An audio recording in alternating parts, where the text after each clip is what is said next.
আসসালামু আলাইকুম প্রিয় কুয়েত প্রবাসী ভাই বোন সকলকে স্বাগত জানাই সন্ধ্যার আপডেটে। আজ নভেম্বর মাসের 20 তারিখ। নিজে দেখুন, অন্যকে দেখাতে ভিডিওটি শেয়ার করে দিন। জানিয়ে দেব আজকের দিনের ঘটে যাওয়া কুয়েতের আলোচিত ঘটনাগুলোর বিস্তারিত এই ভিডিওর মাধ্যমে। আপনি প্রতিদিনই এই ধরনের তথ্য ইনফরমেশন পাবেন যদি চ্যানেলটি সাবস্ক্রাইব করে ফেসবুক পেজটি লাইক ফলো করে আমাদের সাথে যুক্ত থাকেন।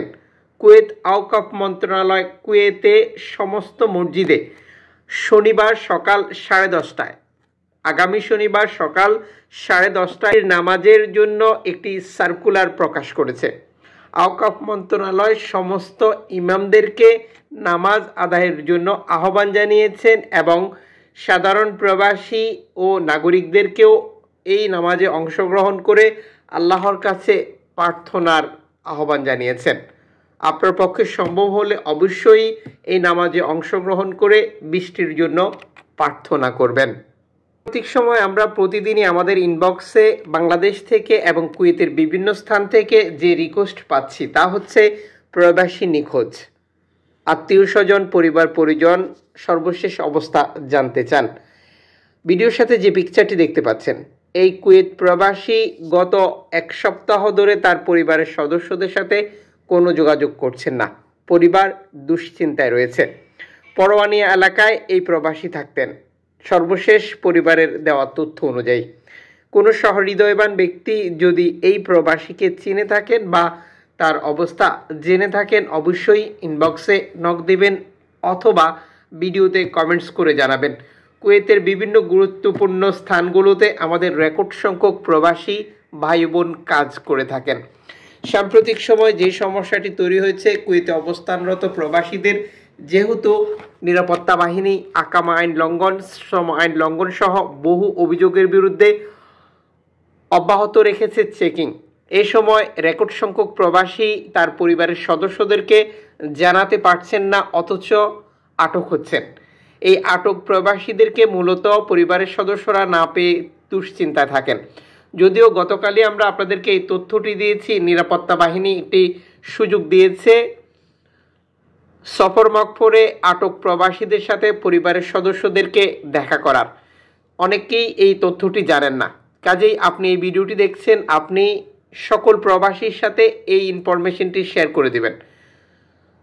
আমাদের আগের ভিডিওটি দেখলে সম্পূর্ণ তথ্যটি জানতে পারবেন।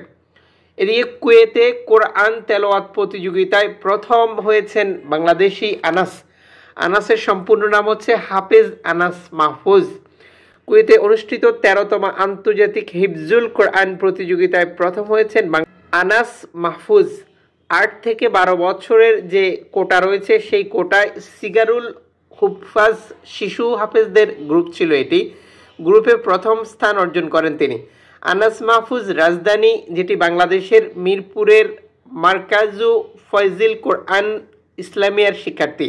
এই প্রতিযোগিতায় কেরাত গ্রুপে তৃতীয় স্থান অর্জন করেছেন বাংলাদেশের কারি আবু জর গিফারি। বিশ্বের 74টি দেশের প্রতিযোগীদের সঙ্গে লড়াই করে বাংলাদেশের জন্য এই গৌরব বয়ে এনেছেন তারা। মঙ্গলবার 19 নভেম্বর স্থানীয় সময় বাদ মাগরিব ফলাফল ঘোষণা করা হয়। এতে কোরআন প্রতিযোগিতায় প্রথম হিসেবে হাফেজ আনাসের নাম ঘোষণা করা হয়। কেরাত প্রতিযোগিতায় ঘোষণা করা হয় কারি আবু জর গিফারির নাম। প্রসঙ্গত বৃহস্পতিবার 14 নভেম্বর কুয়েতের ধর্ম মন্ত্রণালয় আয়োজিত 13তম বিশ্ব কোরআন প্রতিযোগিতা শুরু হয়। এতে অংশ নিয়েছিলেন বাংলাদেশের বিশ্বজয়ী হাফেজ সালেহ আহমেদ তাকরিম, হাফেজ আনাস মাহফুজ এবং কারি আবু জয় গিফারি। কুয়েতের ক্রাউন প্লাজায় 3টি ভিন্ন ভিন্ন গ্রুপে অনুষ্ঠিত হয়েছে এই প্রতিযোগিতা। ছোট গ্রুপ থেকে প্রতিনিধিত্ব করেন হাফেজ আনাস মাহফুজ, বড় গ্রুপ থেকে প্রতিনিধিত্ব করেন হাফেজ সালেহ আহমেদ তাকরিম, কারি গ্রুপে প্রতিনিধিত্ব করেন আবু। কুয়েতের ক্রাউন প্লাজায় 3টি ভিন্ন ভিন্ন গ্রুপে অনুষ্ঠিত হয়েছিল এই প্রতিযোগিতা। শ্রেষ্ঠত্ব অর্জন করা হাফেজ আনাস মাহফুজের গ্রামের বাড়ি গোপালগঞ্জ জেলায়।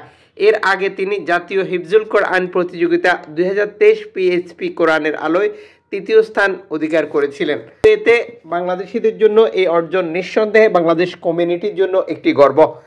আমাদের পক্ষ থেকে তাদেরকে অভিনন্দন এবং আগামী দিনের পথ চলায় তারা পৃথিবীর বিভিন্ন দেশ থেকে একইভাবে বাংলাদেশের জন্য গৌরব ছিনিয়ে আনবে আমরা আশাবাদী। প্রিয় দর্শক, আপনার মতামত কমেন্টস করুন।